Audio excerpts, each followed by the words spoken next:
বাকশাল কায়েম করে আওয়ামী লীগ হত্যাকারী শেখ মুজিবুর রহমান ১৯৭৪ সালে বিশেষ ক্ষমতা বলে যে কালো আইন প্রতিষ্ঠা করেছিলেন, সে আইনের ১৯ ধারায় দলটিকে নিষিদ্ধ করা সম্ভব বলে জানিয়েছেন অ্যাটর্নি জেনারেল মোহাম্মদ আসাদুজ্জামান। তিনি বলেন, আওয়ামী লীগ গণহত্যাকারী, খুনি ও ফ্যাসিস্ট একটি দল। জাতিসংঘের প্রতিবেদনে স্পষ্টভাবে বলা হয়েছে, জুলাই বিপ্লবে তারা ২,০০০ মানুষকে হত্যা করেছে, ৩০,০০০কে পঙ্গু করেছে। এই সহিংসতার নৈপথ্যে একমাত্র আওয়ামী লীগই অবদান রয়েছে।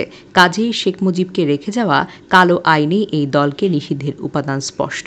অ্যাটর্নি জেনারেল আরও বলেন, গত ১৭ বছর দেশে ৭০০ মানুষকে খুন করা হয়েছে, ৪,৫০০ মানুষ বিচার বহির্ভূত হত্যার শিকার হয়েছেন, গায়েবী মামলার সংখ্যা ৬০ লাখ ছাড়িয়েছে।